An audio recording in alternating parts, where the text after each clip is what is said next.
Being wise and being seen as wise are not the same. People may laugh at you, doubt you, or completely misunderstand your actions. But true wisdom is knowing what you're doing and staying calm, even when the world questions you. Success doesn't come from applause or attention. It comes from patience, quiet confidence, and the ability to make the right choice at the right time. Today's story is a powerful reminder of that truth. In a faraway kingdom, there lived a wise minister who was the chief advisor to the king. He was respected across the land for his knowledge and clear judgment. Whenever the king faced a difficult decision, he would always turn to the minister for guidance. The king trusted him deeply, and because of that, the minister held great influence in the royal court. But not everyone admired him. Many courtiers were jealous of his wisdom and the king's trust in him. They could not challenge him directly, but deep down they disliked how much importance the king gave to the minister's advice. One day, during a morning walk, the king called the minister to his side and said, "You are indeed a wise man, but your son, I think he is quite foolish. I see him every morning when I go out, and I ask him the same question each day, which is more valuable, gold or silver? And every time he answers, silver." The courtiers standing nearby burst into laughter. The king chuckled and said, "I don't understand how the son of such a wise man could be so simple-minded."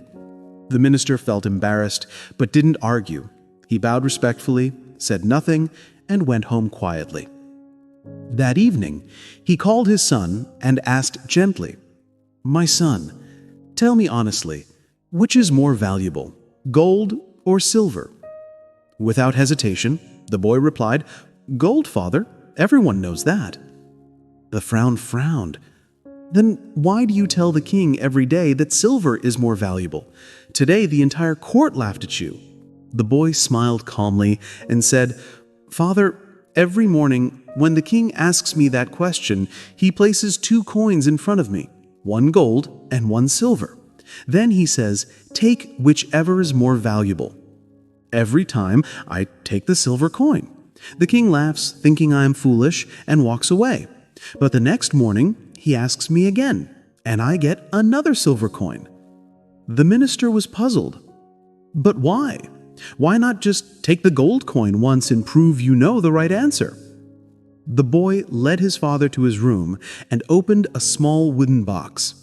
Inside were dozens of silver coins, neatly stacked and shining in the lamplight. "These," he said softly, "are the coins the king gave me, 1 every day. If I ever take the gold coin and give the correct answer, the king will stop asking me.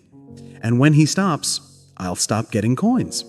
I'd rather earn a silver coin every day than take 1 gold coin once and lose everything after that."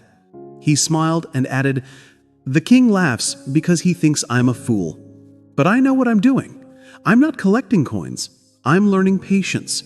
I'm staying quiet and thinking long term. That's something not everyone understands." The minister stood silently for a moment, then smiled with pride. In that instant, he realized that true wisdom doesn't always look impressive on the outside. Sometimes the world calls wise people foolish simply because they think differently. So from that day on, whenever someone mocked his son or called him foolish, the minister would simply smile and walk away. Because he knew only those with real understanding could see what others could not. In real life, you'll meet 2 kinds of people: those who talk big but do little, and those who stay silent but achieve great things. The minister's son belonged to the second kind. He didn't show off, he didn't argue, he didn't try to prove anyone wrong. He simply focused on what mattered to him: progress, patience, and purpose. So if you know you're doing the right thing, don't worry about what others say. Let people laugh, doubt, or criticize. Stay patient. Keep doing your work quietly, because one day your results will speak louder than their opinions ever could. If this story inspired you, don't forget to like it and share your thoughts in the comments, because that helps more people see it. And remember, true wisdom doesn't need to be seen.